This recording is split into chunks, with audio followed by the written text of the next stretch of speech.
Hello everyone and welcome to the podcast Travel EmOcean. Everything about traveling, diving and emotions around the ocean. How these topics work together, you will find out.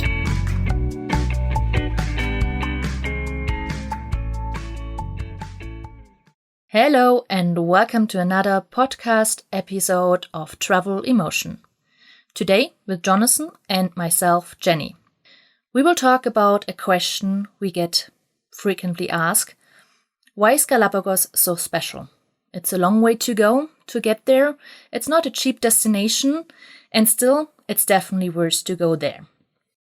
And today we will talk about why Galapagos is so special and unique. So Jonathan, why is Galapagos for you so special? You're now there for 30 years. What makes it for you unique? Well, hello everyone. That is a very broad question. I think there's a number of things. First of all, you've got to look at its location. So these are a series of islands, an archipelago which is on the equator. It actually straddles the equator north and south.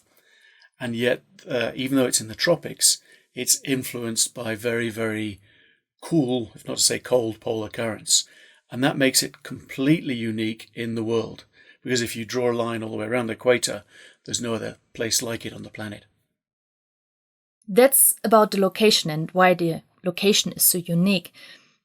Let's go first to the marine wildlife we can see. I think that's the most important thing for our divers.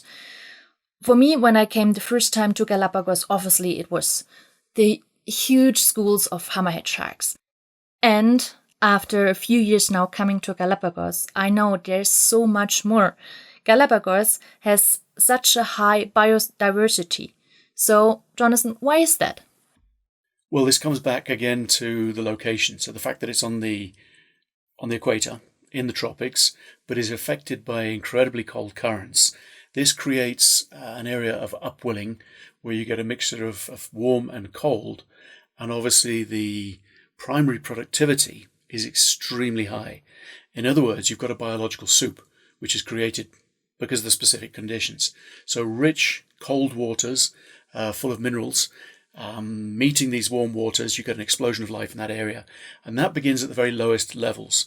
So everything above that in the food chain, from plankton upwards, obviously has a massive amount of food available.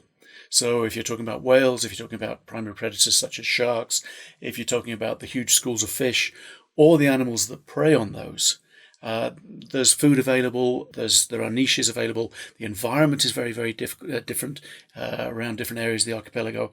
So you've got all of the conditions for life to thrive and survive in this area. Mm-hmm. So let's talk a little bit more about the animals we can see. For someone who never have been to Galapagos, what kind of sharks we can see, what kind of other animals we can see.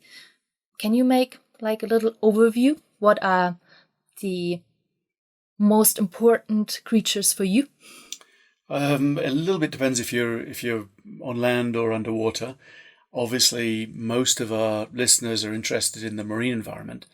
So a species like the marine iguana, for example, that can only exist because conditions on land forced a land-living, a terrestrial creature, down into the intertidal zone probably originally. So it was foraging around tide pools.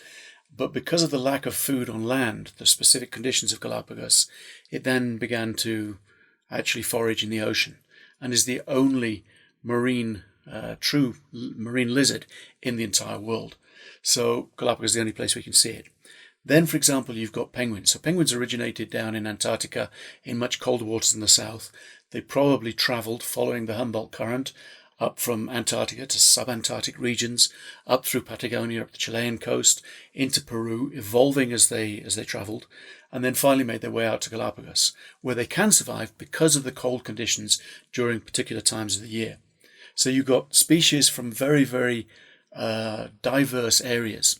Let's look at other areas, for example, that bring life into Galapagos. You've got the southern Pacific area. So the Indo-Pacific, species such as Moorish idols, which you associate with very hot tropical waters. So the mixture of fish and of all species in Galapagos is an incredibly diverse mixture from hot and cold environments. Mm-hmm. And regarding the shark species, so correct me, it would be the Galapagos shark. Obviously, it would be silky sharks we can see. We have black tips. In some areas, the white tip as well, the white tip reef shark. Mm-hmm. The whale shark. Currently, we have, I think, 27 species of shark identified in the Galapagos waters. Of those, the most common ones, the ones you just mentioned, obviously the ones that most people come and are interested in diving with are the hammerheads, the reef sharks, the Galapagos sharks. We get occasional tiger sharks as well. There's probably a fairly big population of tiger shark. We just don't see them. They almost certainly live in areas which we don't frequent, or they're in habitats that divers don't get down into. But again, it's that incredible mixture of sharks from hot and cold environments that we find. That's right. You were talking about the species for the cold environments like marine iguanas and penguins. I would like to add the sunfish, because that's a quite bizarre looking fish that is quite interesting to dive with. How many areas can we dive with molars in Galapagos? Molars can show up pretty much anywhere, but we do have specific dive sites that we go with a hope of seeing them. You're never absolutely guaranteed, as with everywhere in the oceans. The molar that we have in Galapagos is not mola that many people mistake it for. It's actually a species known as Mola alexandrini. This is not unique only to Galapagos waters, but it's the most common species that we find there.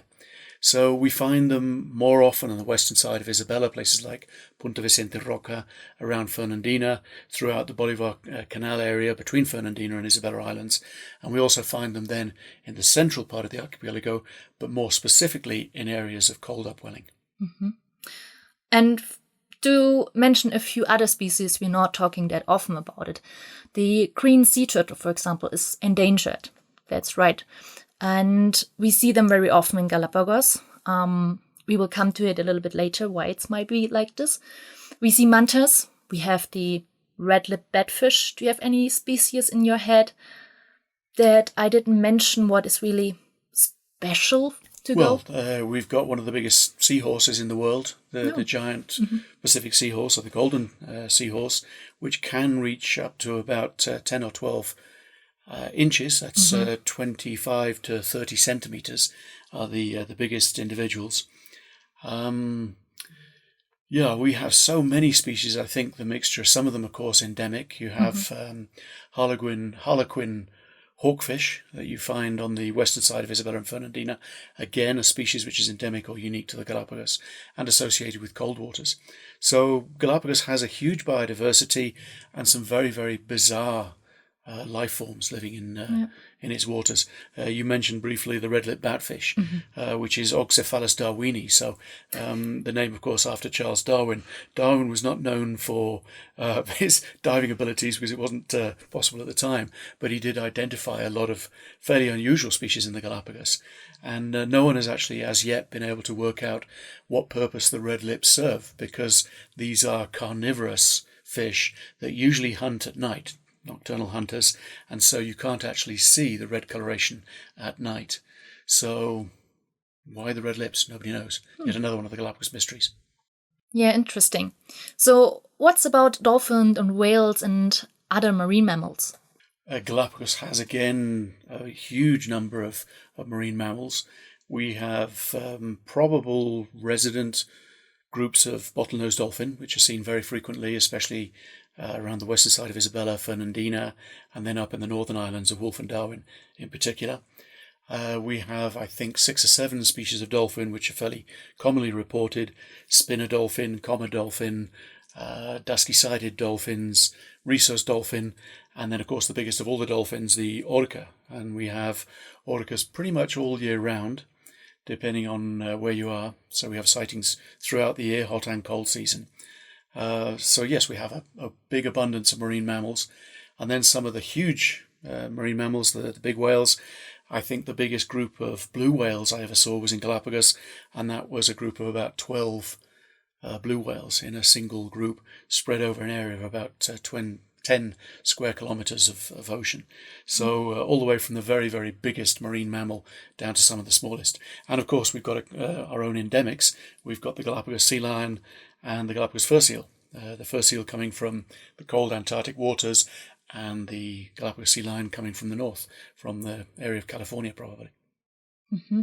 Talking about the big animals, I think we didn't really mention the whale shark so far. We often have the question fish or whale. You want to talk a little bit about that? Yeah, that's a very common mistake, obviously because of the name. Whale shark, because it is the size of a whale, but it is a shark and therefore a cartilaginous fish. And an interesting fact that for some reason surprises a lot of people, it's actually the biggest shark to have ever lived, because it's almost certainly bigger than Megalodon would have been when they roamed the earth millions of years ago. Mm-hmm. So yeah, it's a fish, not a Correct. mammal. We talked earlier on a little bit about the green sea turtle, and that this turtle and also other species are endangered. When you dive in Galapagos, you see quite a lot of these green sea turtles. Is it something because it is the protected area, or what do you think? Almost certainly. Galapagos is one of the places that has been longest protected, both oceanically and in terms of a terrestrial national park. So as far back as the 1930s, the Ecuadorian government had already written up the first legislation to create a sanctuary, a wildlife sanctuary. And if you think back back into the 1930s, very, very few countries around the world were actually proposing protected areas at that time. The Galapagos National Park has been in existence since 1959, again, one of the earliest national parks of the area. And the marine sanctuary, the marine reserve, has been in existence since 1998. So altogether, both the waters and the land areas have been protected extremely well for a very, very long period of time. Obviously, there are problems with encroachment by industrial fisheries and a problem which is worldwide. And for that reason, the Ecuadorian government is now actually looking to augmenting the marine reserve from the 40 miles of baseline, so 40 miles away from every point of land is currently protected, and they're hoping to actually triple the size of the marine reserve to 80 miles from every point of land. And if they do that, they will be creating one of the largest marine reserves on the planet. What is that protecting? One of the areas of higher biodiversity in the world. So once again, one of the reasons why Galapagos is so unique. Many, many decades of extremely good protection and a vast array of unique species. Thank you, Jonathan. I think those points were all I wanted to cover for today. It makes me want to go diving to the Galapagos right away. So thank you very much. Thanks you all for listening, and bye for now. I hope you found some ideas or new information for you. And if you enjoyed this episode or liked the information we gave, please take the minute to subscribe to the podcast or like it. And also make sure to share the podcast and to tell all your friends and to share the information on Facebook, on Twitter, and all other social media sites. I really would appreciate your support and your feedback. So thanks again for listening to Travel EmOcean Podcast. And if you have a topic you would like me to talk about, please write me an email to info@galapagossharkdiving.com.